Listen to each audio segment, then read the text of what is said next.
Hey, welcome. So today, we're jumping into the pretty complicated world of modern charity. I mean, in an age where everything is on social media and companies have scorecards to keep, the simple act of giving has become, well, it's anything but simple anymore, right? So let's just kick things off with a big question. Something to frame our whole conversation. When you see one of those huge, flashy fundraising campaigns, or a post about a good deed goes viral, who's it really for? Is it for the people who need help? Or is it for all of us, the audience, watching? That's a real tension we're going to pull apart today. Because that's really what's on the line here. See, it's actually pretty easy to create charity that looks good, that gets all the likes and shares, but it's a whole lot harder to create charity that actually does good, that makes a real, lasting difference. And that's exactly what we're going to dig into, the difference between just performing and truly being effective. All right, let's get into it. To really get a handle on modern charity, we first have to understand the world it lives in. And that world is, well, it's all about optics. It's an age where being seen doing something is often just as important as the thing you're actually doing. You know, this quote from our source material just hits the nail on the head. We see so much noise, right? So many big announcements, so many campaigns. But does all that loudness actually translate into deep, meaningful change? A lot of the time, the answer is no. So what's driving all this noise? Well, this slide shows you the machinery behind the curtain.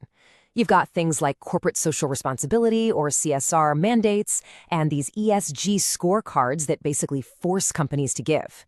Then you throw social media into the mix, which amplifies every single act. And of course, companies have their brand to think about, so any giving has to fit their image. All these things working together have turned what used to be a quiet, personal act into a very, very public transaction. And that leads us right to the performance of it all. Because when giving goes public, it tends to fall into a couple of really problematic patterns. So let's break down these two main types of performative charity. So on one side, you have what we'll call forced charity. This is all about just following the rules, checking a box. And on the other side, you've got show-off charity, which is totally driven by ego and getting that public praise. And just look at the questions that drive them. One is basically asking, what's the least we can do to get by? While the other is asking, how do we make sure everyone sees us doing this? So forced charity, in a nutshell, is giving because you have to. Think about a company that has to spend a certain percentage of its profits on social causes. Now, on the one hand, that's good. It guarantees that resources are flowing. But on the other hand, the mindset behind it is really limited. The goal isn't to actually solve the problem. It's just to meet the requirement. And then there's show-off charity. This is the kind of giving that absolutely needs an audience. The whole focus shifts away from what the people receiving help actually need, and it becomes all about the donor's reputation. It's about the photo op, the viral video, the big press release. The giving is super loud, but the actual impact? It's often pretty shallow. And wow, this quote just cuts right to the heart of the problem with show-off charity. It's such a powerful gut check, isn't it? If the person doing the giving is getting more out of the deal than the person receiving, the entire model is just broken.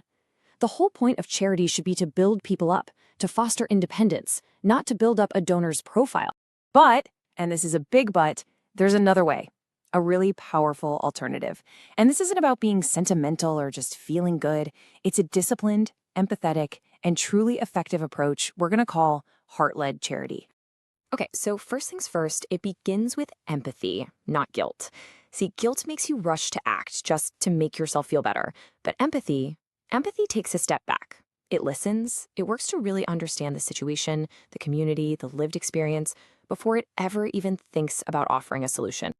The second thing, dignity. It is completely 100% non-negotiable. This kind of charity will actively avoid anything that makes the person receiving it feel small or helpless or dependent. It's all about reinforcing their own sense of worth and their own agency every single step of the way. And this part is absolutely crucial. Success isn't measured by how many dollars were spent or how many free meals were handed out. No, success is measured by what is built. Are new skills being transferred? Is confidence being restored? Is a person or a whole community now more capable of writing their own future? That's the real measure. And maybe the most telling part of all is this. Heart-led charity is perfectly fine with being invisible. It doesn't need a round of applause. It doesn't care about a trending hashtag. The work is quiet, and it's quiet for a reason, because the focus is 100% on the outcome, not on getting credit for it. Okay, so now that we've laid out all three models, let's put them head to head. This is where you can really clearly see the massive difference between charity that's all about optics and charity that's really about outcomes. This chart just makes it so clear. Look at that very first row, motivation. That one thing changes everything else down the line. When your motivation is just obligation or validation, like with forced and show-off charity, it naturally leads to high visibility, short-term thinking, and a pretty superficial impact. But when the motivation is a true sense of responsibility, like you see in that last column, the entire focus shifts. It becomes long-term, the impact is sustainable, and dignity is always, always preserved. It's like a chain reaction. So what does this all mean? It means if we want more of that sustainable, dignity-preserving impact, we have to totally rethink how we measure success. The scorecards we've been using are actually holding us back. Just look at the difference. On the left, you've got the metrics of a spectacle. How much money did we spend? How many people did we touch for a single day? How many media mentions did we get?